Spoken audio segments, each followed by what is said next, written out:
Welcome to the podcast, Laura Friedman. Thank you. It's great to be here. So what are we celebrating today? We are celebrating the World Series champions, the Dodgers. We are the champions, my friends. I was singing that last night. Yes, it was such a great series. I felt, I became a fan this year of the Dodgers because I'm from Boston and I wasn't really following the Red Sox. And I got 100% involved with this series from the playoffs to last night. Did you watch the game last night? I watched part of the game last night. I actually had to go to a community event and then I had to put my daughter to bed. But I knew that we had won when I heard every firework in Los Angeles going off. It's so exciting. It really brings our community together. I love living in LA.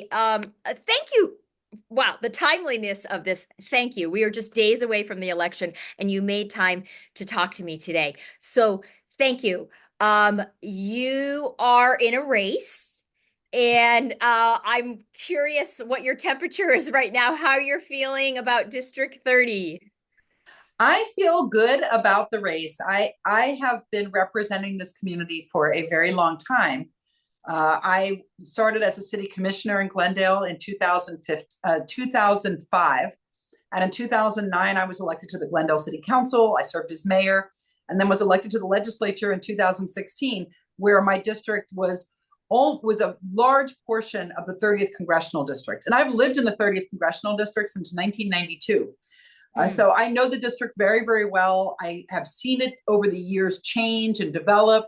I feel that I know the community well. And so I feel comfortable because I've just been working side by side with so many residents and stakeholders for many years. And so they know me. They know who I am. They know where my values are. They know how I vote. And I have great endorsements from the LA Times all the way down to the vast majority of local elected officials. And I feel good. I feel good. It's incredible. Yeah, no, I mean, I feel so positive for you. And a bunch of your friends who are supporting you have been on this podcast. Fiona Ma, I met you through Fiona, Congressman Lou, all sorts of your friends. So Ben Allen.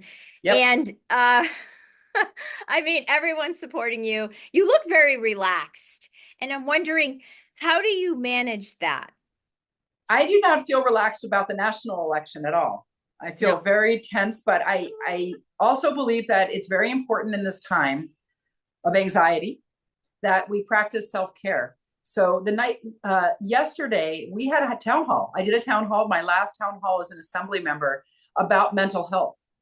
And we had someone from the county of LA talking about mental health resources. We had a psychiatrist who is a provider with Dee Dee Hirsch with the Grief Center and with other who teaches, talk about just strategies for maintaining your own mental health. So I've been trying to be mindful about finding those moments of joy, finding ways to relax. And I will tell you a secret. Yes. I went and got a massage this morning after I dropped my daughter at school. Fantastic. Because I just wanted to just relax. And I also spend a lot of time right now campaigning for myself, but also for good Democrats around the area. And that keeps me also very focused. And it makes me feel like I'm doing something because I am doing something. Yes. You know, a lot of these topics you talk about, my viewers can relate to. So I am an acting teacher, but I also train politicians and work with elected officials in communications. I don't like to say public speaking because I like the idea of communicating. So the crossover and the bridge between how entertainment and politics intersect is a main part of my podcast. And I'm fascinated by you because you got a Bachelor of Arts from Rochester. Yep. University of Rochester. University of Rochester. And then you moved to Hollywood to have a career in the industry first before politics. So I want to talk about that. Where did the passion come from to want to come to Hollywood? Well, I studied film in college and I got a job right out of college for a film producer in New York City. And I worked in New York for several different companies over my time there. And then I got a job I was working at HBO in New York. And in 1992, I got a job offer from a producer at Paramount Pictures. I moved out for that. And I always thought that I would be in the entertainment industry. I thought that was going to be my forever career. I was 20 years in the industry. But I bought a house in Glendale in 2000 and got married right after that. So I was in LA doing volunteer work for the LA Conservancy with ModCom, which was the Modern Committee that did post-war resources. So we were saving buildings like the Capitol Records building, like the Cinerama Dome, like the case study houses.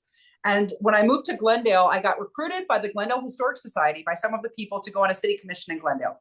So I was on that commission, was watching the city council more. And after going through a bout with cancer in my 30s, I decided that I wanted to do public policy, that I wanted to do something that I was finding very fulfilling. And so I ran for Glendale City Council, still working in the entertainment industry. City council in Glendale is not a full-time job, even though it takes a lot of time. So my transition into politics was very organic and not thought of in advance. It just happened through my interests. And I still thought I was going to be a film producer and just maybe do city council work, but I ended up loving it so much and being so interested in the public policy that I ran for the legislature. Fantastic. Wow. I love hearing people's origin story. Um, I do feel like when something happens to you, disease or a threat of a disease, we sort of also rethink our pathway. Would you agree, like where we're headed and what matters to us? Oh, absolutely. Mhm. I just a few months before I was diagnosed, my father's second wife, who I really loved, I went down to Florida to be with them as she was dying from colon cancer. And so I got to watch what was important to her at the end of her life. And that had a big impact on me for when I had my diagnosis. And I'll tell you, it's true. You go through a lot of those same corny things of realizing that you don't have eternity, and wondering like what your life was going to mean. And a lot of people find religion during that time. I found politics. So that was my own epiphany. Your epiphany. So once you went into politics, I'm curious, I think you're a natural. You're very funny. I originally saw you at VICA, the Valley Industry Commerce Association event. I was with Yeah. SAG-AFTRA at a table with Jolie Fisher and all sorts of fun people. And you were up, they were doing these sort of talk show sketches up on stage, and I got to watch you and your persona, and I immediately liked you. I didn't meet you that evening, but I was curious about you. How did you have any preparation training to go in front of the public? Not really. And I'm actually kind of shy. So it's easier for me in some ways to speak in front of a large group than to go into a room where people know each other and I don't know anyone and just to walk up and introduce myself. So I'm Mm. really not good at politics in that respect because I'm supposed to walk up to people and say, hey, I'm Laura Friedman and I'm running for Congress and it's really nice to meet you. And instead, I kind of stand there and like look around. So I have to learn to overcome that shyness. Mhm. So I had no real training, although I did do debate when I was in high school. So I was like a debater in high school, and that did give me a very good, um, fun, like foundation to be able to get up and make an argument and speak in front of people. And I do Interesting. recommend that to everybody. I think it's really a good thing to do for kids, especially for girls. Sometimes girls have a little more trouble um, developing their self confidence.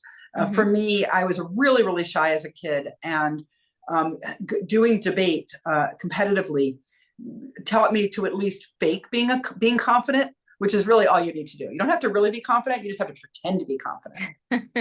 Act as if. Do you know much about acting? I mean, you did work with one of our method actresses on, you executive produced Foxfire. Angelina Yes. Jolie is a Yep. Strasberg actress. So I teach at the Lee Strasberg Theater and Film Institute. So I teach method acting, which the basis of it is authenticity. So I feel like you have that. You are authentic. You may be shy, but you overcome that, if I'm going to speak in acting terms, in order to take the action of what you need to do. I've never been good at like trying to make up what I think people want to hear. That's just not me. I have always taken the tact in politics that I'm going to tell you exactly what I think. I'm going to listen, and I think it's very important to listen to people and to really internalize what they're saying, to listen with empathy and to put yourself in their shoes. And I also tell people what I think. And I like to argue because it's the way that I have my process. And I always tell people that come into my office, like, I may argue with you, but that doesn't mean that I don't agree with you. I'm going to argue with you because I want to hash it out so that I understand all the sides of this.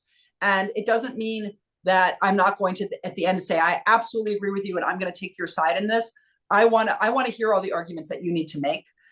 So I think that and I also really believe, and I tell people who are going into politics, to be yourself, that you're don't try to pretend to be what you think people want to hear. It's really important, if you're going to be a leader, that you are your honest self, and you can evolve your positions over time, but you should hold your positions because you believe them, not because you think it's what someone else wants to hear.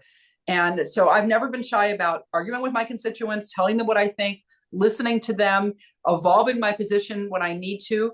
But every decision that you make is going to be profound in some way to somebody.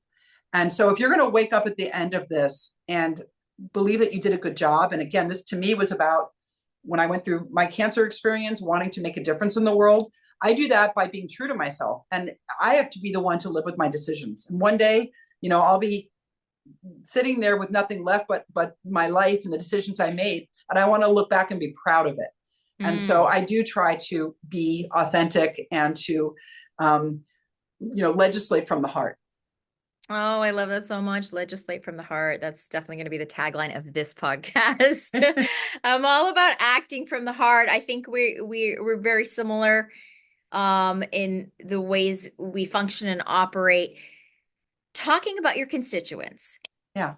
You have a lot of people in the entertainment industry. Mm-hmm. What are the issues that you're going to march to Washington and speak up for in terms of the entertainment industry? For the industry itself, there are some issues that are similar to everybody. Housing is an issue for people in the entertainment industry because housing is taking such a disproportionately large chunk of people's paycheck. And young families are finding it impossible many times to buy and develop equity and stability. So that is an issue for everybody. Some of the issues are the same for everyone in the district, whether it's healthcare access, the cost of housing, the cost of living.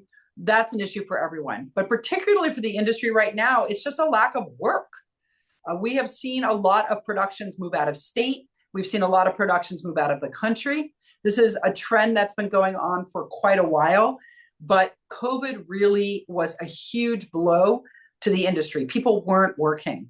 And sometimes it's hard even for people in the industry to get relief from unemployment, from EDD, because of the way that EDD works. So my office spent a lot of time trying to reform EDD on the fly, trying to get people connected with benefits that they deserved. But the industry has never recovered since COVID. And then the strike was also difficult for many people. And so even though to some extent some productions are coming back and the industry is starting to recover, I worry that we've lost feature film production to other states who are more aggressive about the tax credit that they offer. And other countries now are offering tax incentives. And there are crews now that are good crews around the world and in other places. So we're going to have to be a lot more aggressive as a region to keep the industry here. I think it's important. I think it's important not just because we have so many people who are already invested in that industry and we would leave a huge hole in the local economy, but because our identity is so closely intertwined with the film industry. I moved here to work in film. People come from all over the world because we're still the place that has that dream of being in the creative industries. We have tech here, I believe, because we have so many creative people here because of the arts. Because we have invested in the arts and made that our signature industry, I don't think we can afford to lose that as a state, much less as Los Angeles. We'll lose tourism dollars, we'll lose our businesses, we'll lose our high net worth individuals. So I believe it's worth fighting for the industry, and it's something that I fully intend to do when I'm in Congress. That's fantastic. I know that our tax law is up for renewal. So that's going to come up this year. I'm on this SAG-AFTRA Government Public Policy Committee. So I went with my committee and actor Sean Astin as a representative. And we met with Ben Allen and some people in Sacramento. And we also went to a hearing on AI. So I know that wasn't in your immediate list. That's another one that will probably fall in your lap too, right? Well, absolutely. And there are other issues that Congress will take up. AI is an issue that the state can work on and the federal government can work on, and both should, because content creators should be compensated for their creations. And AIs cannot be allowed to scrape content that people made that's copyrighted material and just utilize that to monetize that work for somebody else. So content creators need to be protected, and they need to be made whole, and they need to benefit from AIs. And so that's something that Congress really needs to take up, and that I think we should be very protective of those creators. We need to have them, we need to protect them, we need to make sure that we have human beings who are still the ones that are creating stories, creating art, creating photographs. AI should work for us, not the other way around. They shouldn't be working for 1 or 2 billionaires. They should be working for the greater good of our society. And if we don't have people creating the arts anymore and who are able to be compensated for their creative contributions, then we have harmed society. Also, copyright needs to be better protected. And we still have systems where we're not fast to take down copyrighted material from the internet, whether it's feature films or television. We as a country are just not protective enough of our own creative works and our own copyrighted material. Those are both areas that Congress should be working on, and I would like to make sure that we are moving forward with what we need to do to protect people right here in California. 100%, 100%. I mean, and there are enough of you from California, to represent us and to change legislation. I mean, AI affects politics too. I mean, some of the bogus ads that have come out during this campaign that are Yes, AI, it's shocking, deep fakes. So hopefully you can get involved with our committee. Have you done any work with SAG-AFTRA?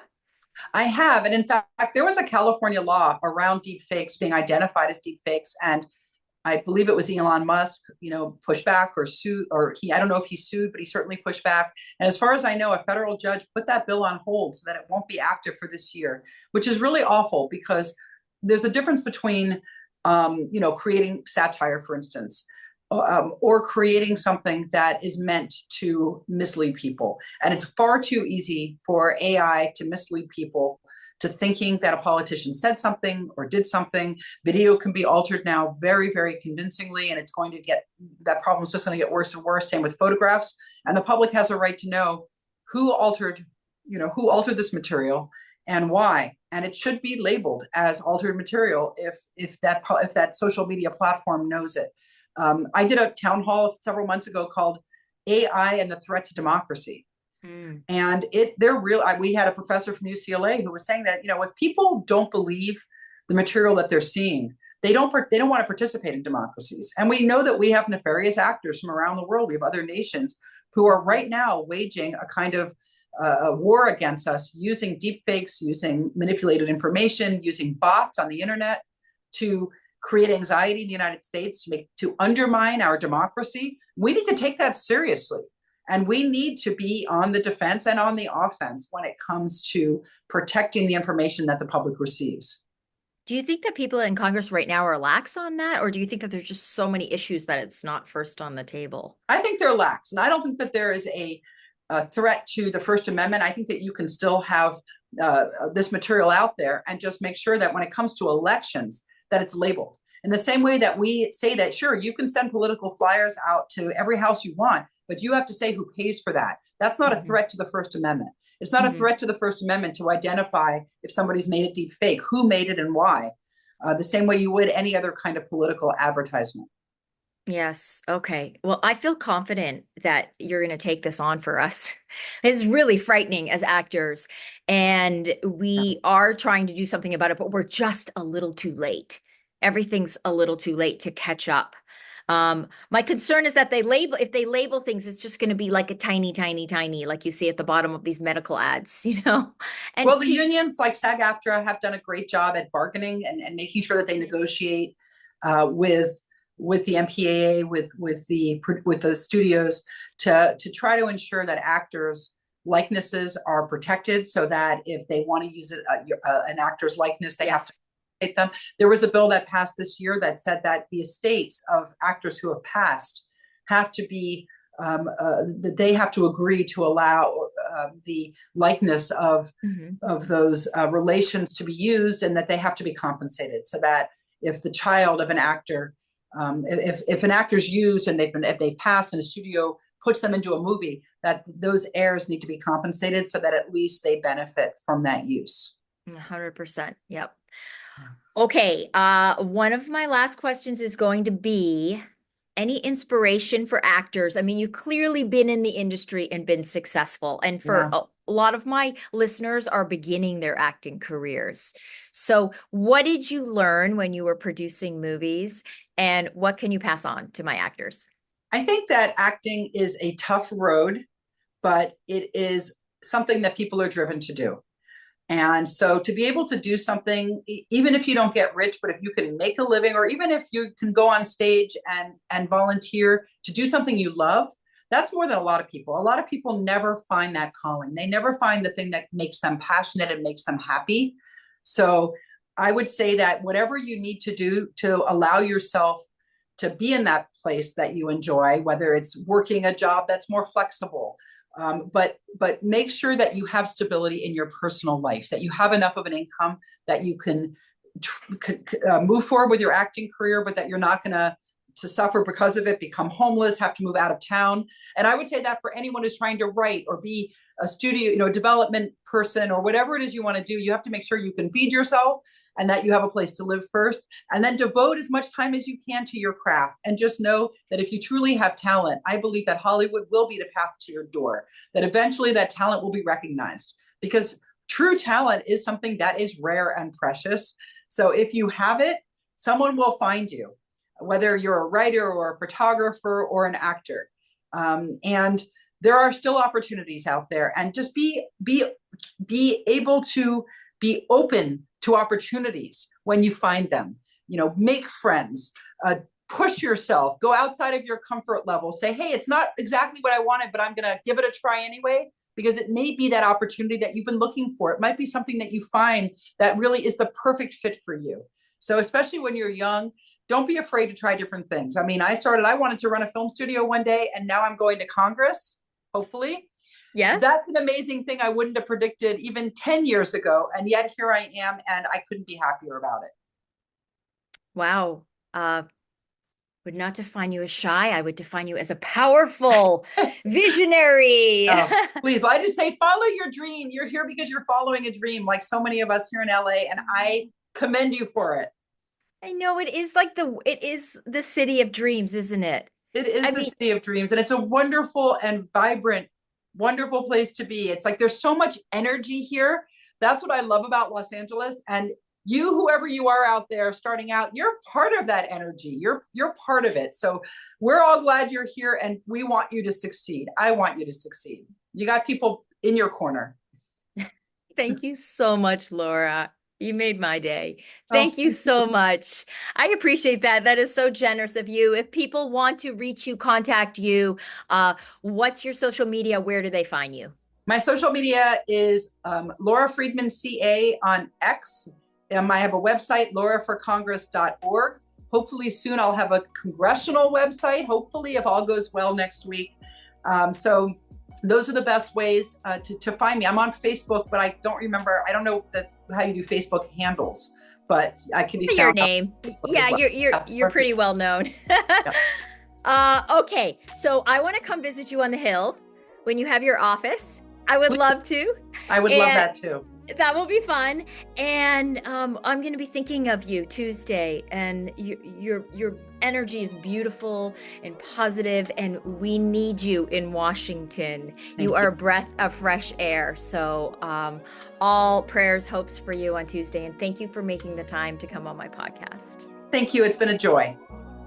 Thank you, Laura. I so enjoyed talking with you. Laura off camera said, why don't we do this again in 6 months? And then we can talk about what it's like when I'm in Congress. And so I said, absolutely. That will be fascinating. So stay tuned for that podcast in 6 months.